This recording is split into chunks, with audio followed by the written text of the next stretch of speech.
Assalamualaikum warahmatullahi wabarakatuh. Berjumpa lagi dengan saya Siti Hatina Fitri, Guru Bidang Studi Seni Budaya SMA Islam Anija Medan. Hai abang kakak semua, gimana kabarnya hari ini? Insya Allah sehat selalu ya. Masih semangat kan dalam belajar daringnya? Seni budaya asik, kreatif, dan menyenangkan. Oke, langsung saja kita masuk ke materi. Sebelum itu, mari sama-sama kita membaca basmalah terlebih dahulu agar pekerjaan dan pelajaran kita hari ini menjadi berkah. Oke, bismillahirrahmanirrahim. Oke, baiklah, langsung saja kita masuk ke materi. Kemarin kita pembahasannya sampai dengan bab berapa? Yo, masih ingat? Ya, kemarin kita pada bab 4 dan sekarang kita masuk ke bab 5, yaitu tentang manajemen pergelaran tari. Oke, jadi dalam pelajaran seni budaya juga ada membahas tentang manajemen, tapi tidak seperti yang dibahas dalam pelajaran ekonomi ya. Jadi mari kita lihat apa aja yang dibahas dalam manajemen pergelaran tari. Yang pertama ada pergelaran tari kreasi, yaitu meliputi pengertian manajemen pergelaran tari, prinsip-prinsip pergelaran tari, fungsi manajemen pergelaran tari, dan menyusun panitia pergelaran tari. Oke, 4 pembahasan kita hari ini. Oke, yang A itu ada pengertian manajemen pergelaran tari.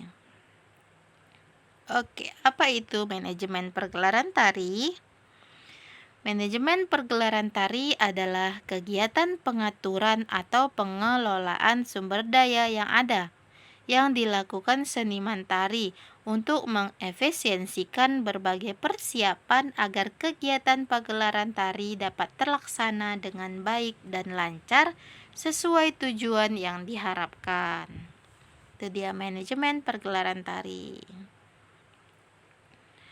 Oke. Kegiatan pengaturan. Tahapan dalam kegiatan pengaturan dimulai dari perencanaan, pengawasan, pengorganisasian sampai dengan pemasaran karya. Oke, yang mana pemasaran karya dikelompokkan berdasarkan jenis karyanya. Oke, kemudian masuk ke B, prinsip-prinsip manajemen pergelaran tari. Oke, ini dia 5 prinsip dalam pergelaran tari. Yang pertama ada prinsip pembagian kerja. Oke, prinsip pembagian kerja ini itu penempatan orang sesuai dengan keahlian dan minatnya. Itu pembagian kerja tadi. Jadi dibagi ahlinya bagian apa. Kalau bagian keuangan buat di pembendaharaan, bagian bagian nyatat-nyatat ke sekretaris, bagian yang kuat-kuat ke peralatan, angkat-angkat barang gitu ya. Contohnya lah ya. Oke, selanjutnya yaitu ada prinsip wewenang dan tanggung jawab. Oke, jadi setiap orang memiliki wewenang dan tanggung jawab untuk melaksanakan tugas masing-masing sesuai bidangnya. Oke, jadi tadi udah di prinsip pembagian kerja udah dibagi sesuai keahlian dan minatnya. Kemudian di prinsip wewenang dan tanggung jawab ini, jadi semua itu mengerjakan tugasnya masing-masing sesuai dengan bidang yang telah dibagi gitu ya. Oke, selanjutnya prinsip tertib dan disiplin. Oke, jadi prinsip tertib dan disiplin ini yaitu supaya kepatuhan memiliki setiap orang itu memiliki kepatuhan dan ketaatan dalam melaksanakan tugas dan perannya gitu. Jadi betul-betul gitu dilaksanakan bidang apa yang dia pegang gitu. Betul-betul dilakukan gitu. Oke, kemudian prinsip kesatuan komando. Jadi dalam suatu kegiatan perlu adanya suatu komando agar setiap anggota dapat mengetahui kepada siapa ia mesti bertanggung jawab. Pasti ada ketuanya. Oke, selanjutnya prinsip keadilan dan kejujuran. Jadi, perlu ada keterbukaan secara bersama-sama dari ketercapaian hasil pekerjaan yang sudah dilakukannya. Jadi, untuk membina motivasi kerja yang sungguh-sungguh dan setia serta jujur dalam bekerja, perlu dikembangkan reward sesuai perannya. Oke, itu dia prinsip-prinsip manajemen pergelaran tari. Oke. Kemudian masuk ke fungsi manajemen pergelaran tari. Jadi kesuksesan dalam sebuah kegiatan pergelaran tari tidak hanya terfokus pada artis di atas panggung atau penarian saja. Akan tetapi, terdapat faktor lain yang mampu mendukung keberhasilan dari kegiatan pergelaran tari, yakni salah satunya faktor manajemen yang baik. Jadi mengingat pentingnya manajemen yang baik dalam sebuah kegiatan pergelaran tari, maka perlu dirancang dan disusun dengan baik konsep manajemen yang dibutuhkan dalam sebuah kegiatan pergelaran tari. Oke, jadi berikut fungsi manajemen pergelaran tari. Oke, yang pertama yaitu ada fungsi perencanaan atau planning, yang mana di sini fungsinya untuk penyusunan langkah-langkah kegiatan untuk mencapai tujuan yang diharapkan. Jadi perencanaan apa-apa yang akan dilakukan, gitu, langkah-langkah apa yang akan dilakukan, gitu ya. Kemudian fungsi pengorganisasian atau organizing, yaitu proses pengaturan, proses penetapan susunan organisasi, tugas dan tanggung jawab serta wewenang seseorang dalam kegiatan.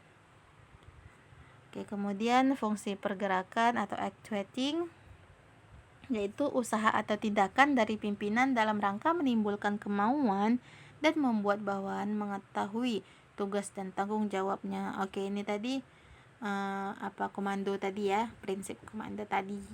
Disinilah tugasnya komando tadi, untuk menimbulkan kemauan dan membuat bawahan mengetahui tugas dan tanggung jawabnya. Jadi sebagai pengingat gitu ya. Selanjutnya fungsi pengawasan atau controlling. Jadi pada fungsi ini, fungsi dan tugas dari pimpinan untuk mengetahui sampai di manakah program atau rencana yang telah ditetapkan dilaksanakan. Jadi komando tadi mengawasi sudah sampai tahap mana sih gitu. Sudah berapa persen sih persiapan acara pergelaran ini gitu. Oke, jadi ada tugasnya masing-masing gitu ya. Oke, kemudian kita masuk ke D, pembentukan panitia pergelaran tari. Dalam sebuah kegiatan pergelaran karya tari, selain penari dan pemain musik, terdapat peran lain yang sama pentingnya dengan posisi penari dan pemain musik, yaitu tadi panitia pergelaran tari. Jadi, peran tersebut adalah kepanitiaan pergelaran. Bagaimanapun konsep pergelaran dibuat, unsur kepanitiaan ini penting dimunculkan. Hal ini dikarenakan peran kepanitiaan ini memiliki andil yang sangat besar dalam mensukseskan kegiatan pertunjukan tari yang diselenggarakan. Oke. Jadi itu juga peran kepanitiaan itu sangat penting. Oke, selanjutnya tugas dan tanggung jawab kepanitiaan pergelaran, yaitu membantu mengatur setiap tahapan kegiatan pergelaran, dimulai dari tahapan awal, proses latihan, publikasi dan pemasaran pertunjukan, sampai pengaturan jalannya pertunjukan agar berjalan dengan sukses. Oke, jadi di sini dibutuhkan juga kekompakan tim gitu ya.